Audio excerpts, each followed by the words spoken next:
An Introduction to Chapter 4, Life in Modern Society. What is the primary difference between modern and traditional society? In a traditional society, the circumstances surrounding your birth are highly significant. Your relationship to the world and others around you is determined by your family, faith, and historical bonds. In a modern society, education, freedom of choice, and ambitions are determining factors, coupled with values like productivity, division of labor, rationality, and usefulness. As an individual, you fulfill strict roles depending on the field of interest. This can be your position as a football player, nurse, or mechanic. The economy is based on worldwide cooperation, and modern society has the unique characteristic of being able to create welfare. Can modern society be considered a form of progress? If you're looking at it from a viewpoint of evolution and complexity, there are certainly good arguments to be made. A modern society makes use of rational game rules that contribute to well-being and welfare for a complex social order where people can work together despite religious or ethnic differences.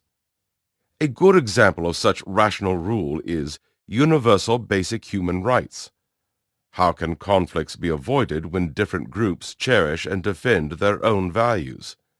How do you as a society deal with, for example, the aspect of human nature referred to as kin selection, choosing the group with which you have culture, religion, or familial kinship in common?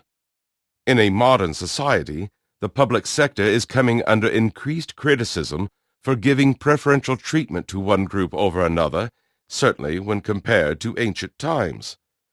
Human rights can be seen as a tool designed to minimize conflicts in a complex society when issues arise regarding different ethnic and religious groups.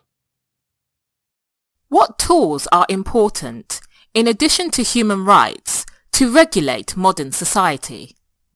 There are a lot of instruments which are important.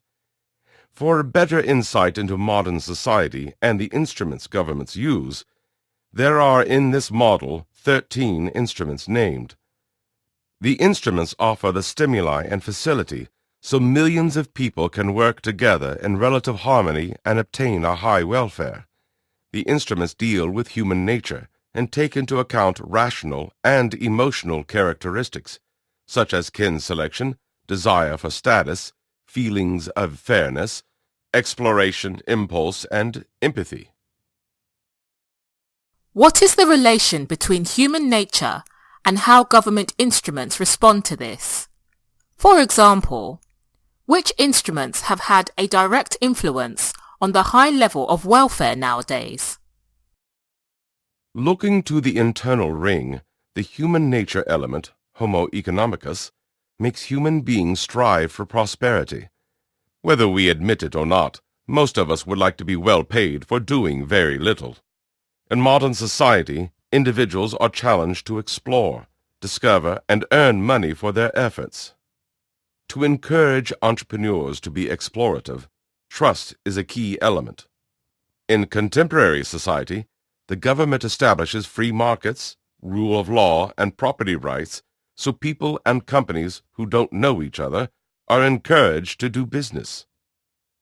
Nowadays, people do business worldwide because they trust international judicial and monetary systems. This trust stimulates the exploratory Homo economicus. Which instruments in the outermost ring gives an impulse to limit human impact on environment? 12 of the 13 instruments in the outermost ring contribute to a better cooperation between people, and this creates a huge economic expansion. 50 years ago, it became increasingly clear that there is a need for strong instruments to achieve a sustainable economy worldwide. This is why the instrument tax on externalities is included in the outermost ring. So there are taxes on all types of environmental pollution incurred, and market parties themselves bear the cost. With this instrument, the increasingly productive exploratory Homo economicus is forced to take into account that he lives on a nice, beautiful, but quite small planet. The instrument tax on externalities is a metaphor for all environmental measures necessary for sustainable development, and it makes it clear that there is a cost to pollution, extinction of wildlife, depletion of resources, and destruction of ecosystems.